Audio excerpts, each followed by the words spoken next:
Halo teman-teman, kami dari kelompok 1 dan pada kali ini kami akan mempresentasikan tentang the self. Ini adalah anggota kelompok kami. Dan pada bagian ini kami akan mempresentasikan tentang the self-regulation. Self-regulation adalah kemampuan seseorang dalam mengendalikan perilaku tanpa harus mengandalkan orang lain untuk meminta bantuan. Sepanjang rentang kehidupan, individu yang lebih melibatkan dirinya dalam self-regulation merupakan orang yang berprestasi lebih baik, serta merasa lebih puas atas hidupnya, dibandingkan dengan mereka yang membiarkan faktor eksternal mendominasi hidup mereka. Menurut Shank dan Green 2018, serta Turner dan lainnya tahun 2019. Contohnya adalah self-regulation yang dilakukan mahasiswa yang kuliah sambil bekerja atau pada mahasiswa yang mengikuti organisasi. Resco, Morgan, dan Peebles pada tahun 1996 menemukan adanya perbedaan indeks prestasi antara mahasiswa yang bekerja dengan yang tidak. Mahasiswa yang memiliki indeks prestasi akademik yang lebih tinggi dibandingkan dengan mahasiswa yang tidak bekerja dikarenakan mahasiswa yang bekerja lebih disiplin, lebih tepat waktu dalam perkuliahan, dan memiliki inisiatif untuk berusaha mencari informasi di luar sumber-sumber sosial ketika mengerjakan tugas. Sikap yang ditunjukkan oleh mahasiswa yang bekerja dalam penelitian Resco, Morgan, dan Peebles ini menunjukkan ciri mahasiswa yang melakukan regulasi diri dalam belajar.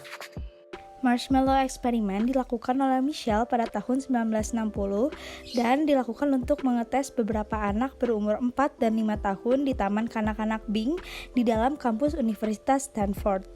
Masing-masing dari anak tersebut dibawa ke dalam satu ruangan dan sebuah marshmallow ditaruh di meja tepat di depan anak tersebut.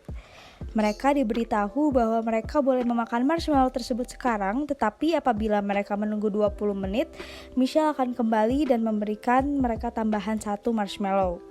Hasil dari percobaan tersebut adalah sepertiga dari anak-anak tersebut memakan marshmallow dengan segera, sepertiga lainnya menunggu hingga Michelle kembali dan mendapatkan 2 marshmallow, dan sisanya berusaha menunggu tetapi akhirnya menyerah setelah waktu yang berbeda-beda. Tujuan awal dari percobaan ini adalah untuk mengetahui proses mental yang membuat seseorang menunda kepuasannya saat ini untuk mendapatkan kepuasan yang lebih pada masa depan. Selanjutnya, self-regulation pada infansi and early childhood. Proses self-regulation sudah dimulai sejak awal kehidupan. Pada bagian ini, perkembangan self-regulation dibagi menjadi 3 fase.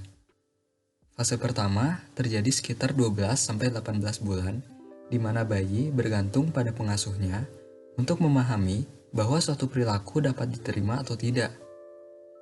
Di fase ini, bayi mulai menunjukkan kepatuhan yang tinggi pada pengasuhnya. Fase selanjutnya terjadi sekitar usia 2-3 tahun, di mana anak mulai mematuhi perintah tanpa ada pengawasan eksternal. Contohnya, seorang anak membereskan mainannya sendiri tanpa disuruh oleh orang tuanya.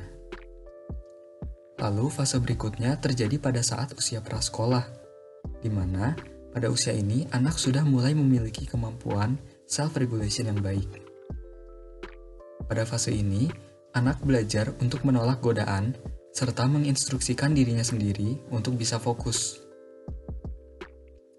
Sejumlah penelitian menyebut pentingnya pengembangan kemampuan self-regulation sejak dini, serta proses parenting yang mendampinginya. Kemudian ada self-regulation pada middle or late childhood and adolescence. Terdapat upaya secara sadar atau disengaja untuk mengelola emosi, perilaku, dan pikiran seseorang. Dan berikut adalah beberapa contoh penelitian pada kategori middle or late childhood, yaitu salah satunya ada tingginya tingkat regulasi diri anak usia 4 tahun yang berkaitan dengan peningkatan dalam kemampuan matematika dan membaca pada anak SD awal pada SIS rendah. Kemudian tingkat regulasi diri yang lebih tinggi di masa kanak-kanak dikaitkan dengan laju penuaan yang lebih lambat pada usia 26, 32, dan 38 tahun. Kemudian anak yang berasal dari SES rendah dengan kemampuan self-regulation memperoleh nilai lebih tinggi. Dan kemampuan regulasi diri meningkat pada usia 4 hingga 10 tahun, dikaitkan dengan tingkat perilaku menyimpang yang lebih rendah. Pada remaja, kemampuan self-regulation berkembang pada aspek kognitif seperti pemikiran logis, introspeksi, dan kemandirian. Remaja juga memiliki pemahaman lebih baik mengenai pentingnya konsep menunda kepuasan untuk immediate gratification dengan pertimbangan keadaan yang dialaminya. Dan pada remaja, amigdala berkembang lebih awal dibanding prefrontal cortex, yang kemudian berkaitan dengan perubahan mood dan emosi. Hal tersebut juga kemudian berkaitan dengan sensation seeking dan pengambilan resiko. Dalam perkembangannya, prefrontal cortex terus berkembang hingga usia dewasa dan menjadi pusat self-regulation. Dan dari penelitian oleh Sternberg tahun 2019, pada 5.000 responden usia 10-30 tahun di 11 negara, menunjukkan peningkatan sensation seeking secara stabil setelah usia 11 tahun. Melandai pada usia 19 dan menurun setelah umur 20 tahunan. Selain itu, peningkatan kemampuan self-regulation secara stabil setelah usia 11 tahun dan mencapai dataran tertingginya pada usia 23-26 tahun.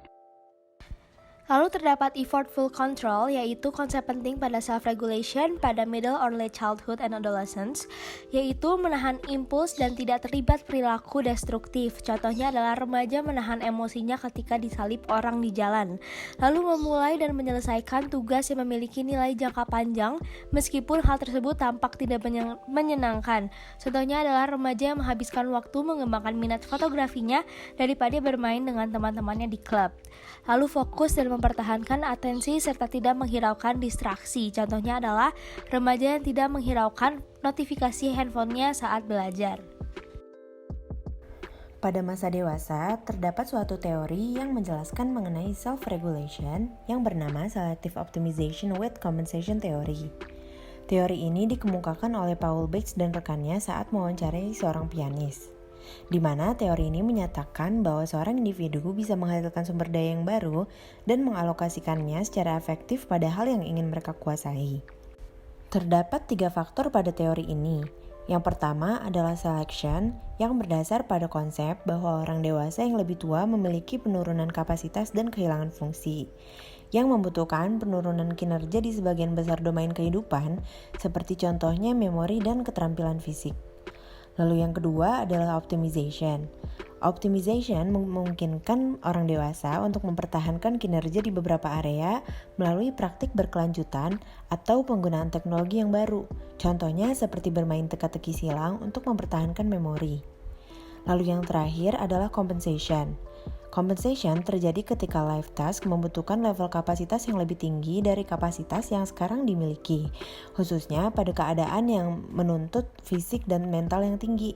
Contohnya seperti mengingat hal baru dengan cepat atau reaksi cepat saat mengendarai mobil atau motor. Pada tahap dewasa awal dan menengah, kemampuan self-control terus meningkat dan kemudian menurun pada tahap dewasa akhir.